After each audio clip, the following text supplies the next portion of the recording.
camping on the beach. We camp on the beach. We camp on the beach. This is the way we camp on the beach. When the sand is sandy.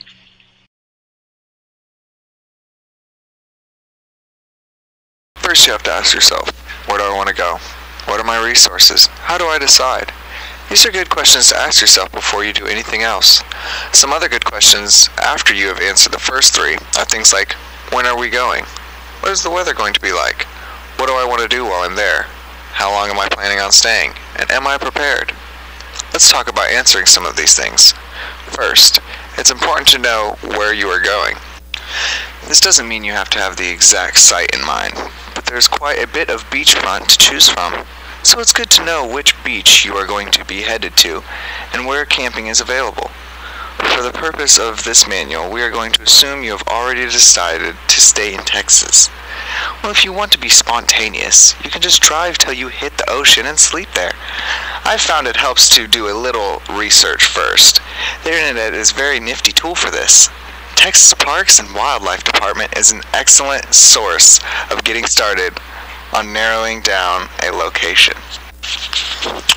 There is almost an endless list of opinions, ratings, experiences, and requirements on any beach name you Google. The information found on the links from TPW's main site is quite helpful in acquiring the names of some of the most popular accessible beaches in Texas.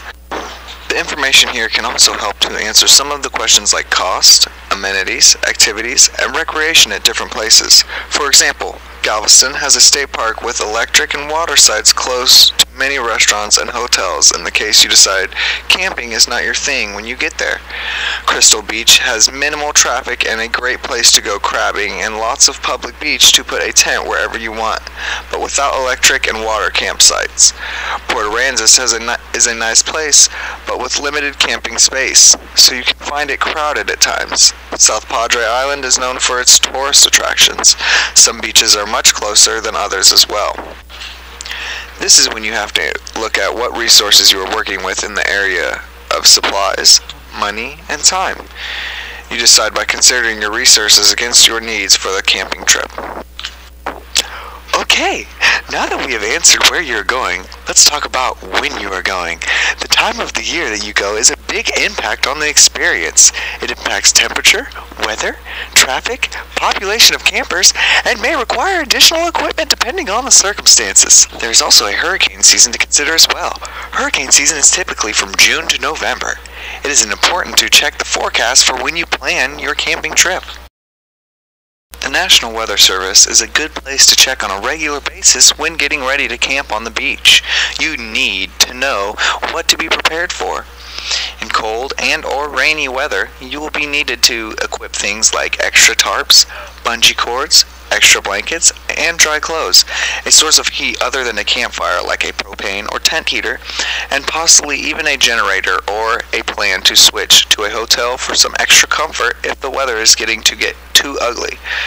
For the purposes of this manual, we are once again making an assumption about your trip and saying that the weather is warm and the sun is shining, but always be aware that the beach can be very unpredictable and can be entirely different from the one visit to the next. High tide and low tide is affected by weather and season as well. The tide is important to be aware of when picking a site. Saltwatertides.com is one of the many places online you can get this information from. Well, now we have decided where you are going. We've picked a time of year and are ready to deal with high or low temperatures. We know what the weather is going to be like as well as we can know. We've checked the tide times. We have done a little research to see what there is to do at the beach we've decided to go to. What is next? Supplies. I recommend Academy Sports Store. There's not much you will need for camping that they won't have, aside from groceries. They also have a website to give you a heads up on cost and allow you to see what you are buying before you buy it. I don't like to get complicated on supplies, but that is a personal choice on the amount of things you bring with you. More stuff can mean more comfort, but it can also mean more work and more to clean when you get home. So I try to keep this list minimal. Keyword there is try. It can be challenging to keep packing light while still being prepared.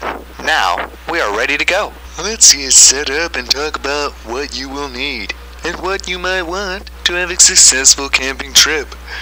We are at the site we have picked. It is a nice day, it's been a long ride, and we are ready to get out of the truck and do some camping. Our site is about 50 feet from the water's edge at high tide. If we get too close, we can run the risk of getting stuck in the sand or getting washed out. A truck or car stuck in the sand on the beach can be a real pain, people, so we are going to avoid this. Whoa now, that was a close call. Let's avoid wanting to get way too close. If you haven't already, put on sunblock now. This is important. It does not take long to get burned here, and the rest of the vacation will not be very fun if your skin gets sensitive in the first hour we arrive. Sunblock is a must to have on the beach. If it is not something you normally use it here, and use it often.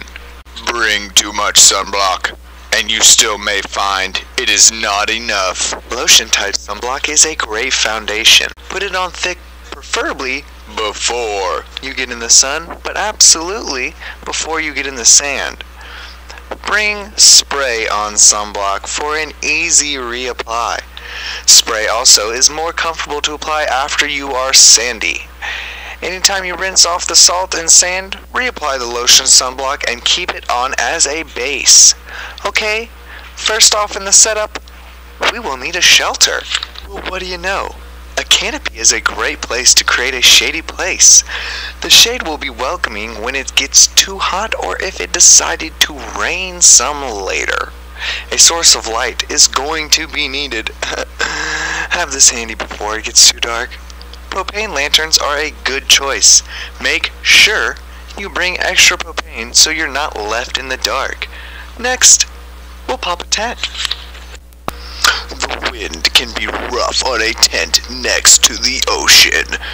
So, we want to make sure we have a tent that is designed to take the wind or channel it safely over so that it does not topple at the first strong wind or come apart after a few hours of wind. A tent for the beach has come to be more carefully selected than one for camping in the woods. It is not fun to go chasing your tent or to have snapped tent poles from the wind. I suggest tents that have a low ceiling are angled enough to redirect the wind without flat walls and as small as possible. You will only be in here to sleep and change clothes, so you won't need a mansion tent. Bring a collection of plastic store bags to put sand in and place over the stakes when setting up the canopy and tent. The sand does not hold the stakes as well as a forest floor, so the sandbags are used as a weight for extra stability. Let's take a break and get a drink. Oh my god, cheers. That was a lot of work. Let's take a seat. We're here to have fun, so take your time. Chairs are optional. I suggest bringing a few that are lightweight and can fold up and be packed easily, you know? Towels or other seating is your choice, you know? I mean, you can do whatever you want with it. Have fun. Okay, listen here, guys. It's easy to get dehydrated here. More so than under a canopy of trees that you might be under if